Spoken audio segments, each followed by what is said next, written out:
You could watch it live on YouTube, yep.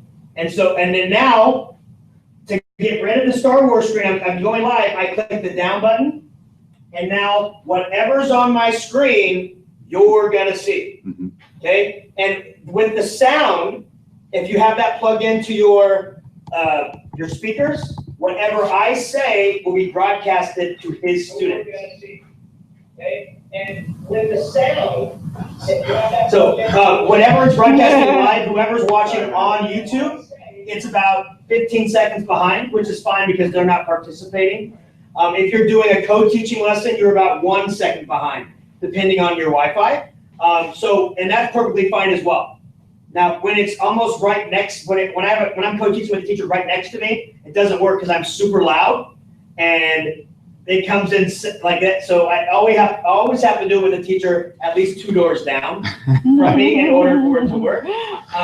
But whatever I do, whatever I say, whatever I'm showing is being broadcast to whoever is being my co-teacher with me.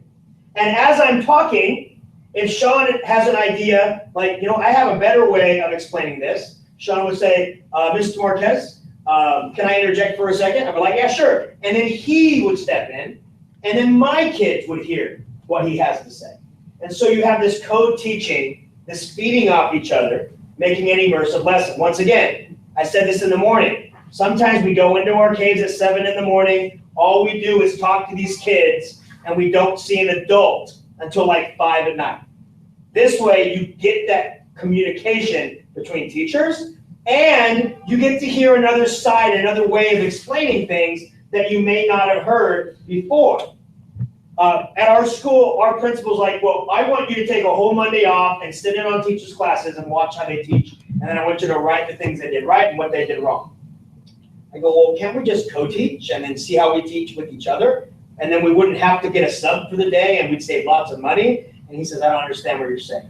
Let's just do it my way. I'm like, okay, whatever. So, but now, that's just one layer of this, right? Whatever I'm showing, they hear, but now they're sitting going, I'm listening to this guy talk, and they need activities.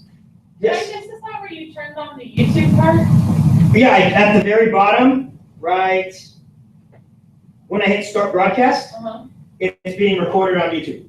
You didn't go to YouTube to do anything?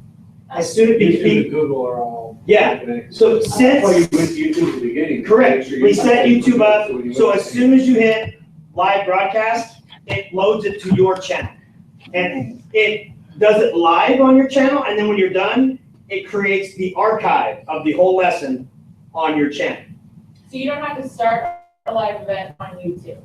Okay. No. So the whole live event thing on YouTube is mainly for gamers. That's the big thing, is screen recording your game type stuff. So this version, Hangouts Live on Air, is more towards the business side, but I packed it to do it the educational side. So do you have to do a public hangout for YouTube to record it? Yes. It has to be public, yes. Okay. And one thing is, though, I am completely transparent with my parents, and I want them to watch our lessons in class. I want them to listen, because then they'll have a reason to talk to their students at dinner. Oh, they have a reason to talk to them, but I mean, they can ask them questions. Hey, what did you learn in science today? Oh, when Mr. Marquez said this, I thought it was, like, what? So I want my parents to join in and watch. You can actually at the bottom see how many viewers you have on YouTube, which is nice. I don't ever have more than 1 or 2. Yeah. If I have 1 or 2, I'm happy. But I mean, it's just nice to have that option. So after you do the recording, can you change your video to not be public though? Yes. The recording? Yes. Okay. You can change it back to private. I recommend changing it to unlisted, just so that you can still put the link in your website and not have to worry about who you're, so I would have it as unlisted instead of private. And I'll show you what else you can do with it as well. But so this is one layer, getting co-teaching, okay? The second layer is creating student involvement. And then that's where I incorporate Nearpod.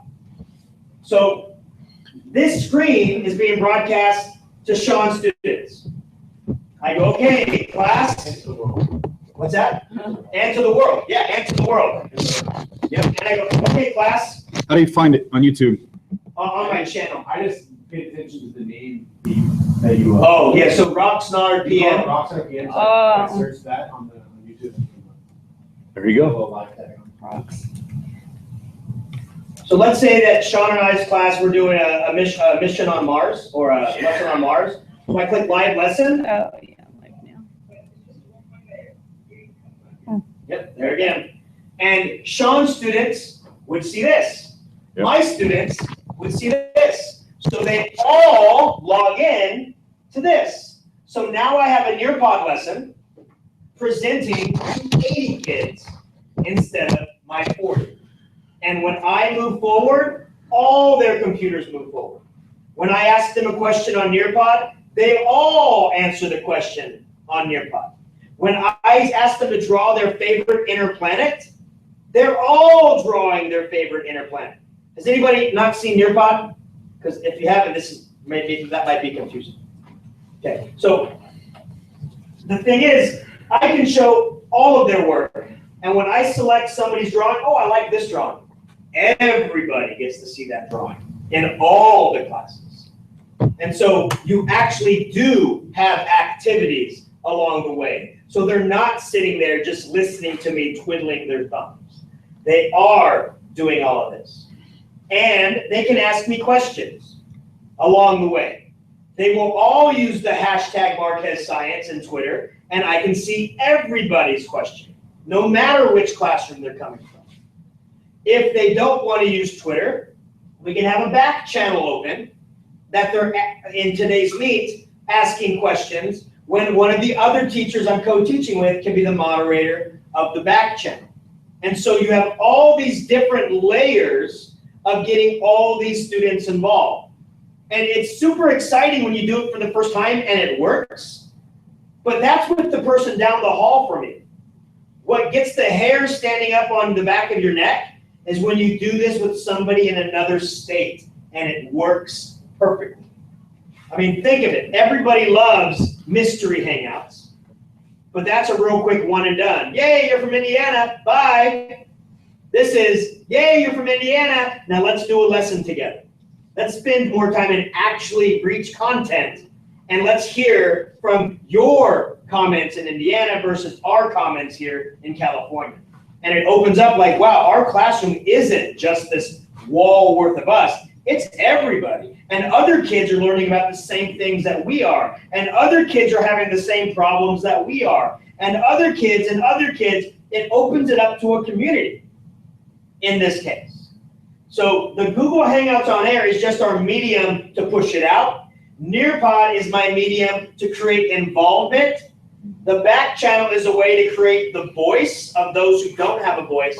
But the power comes in when the lesson is done.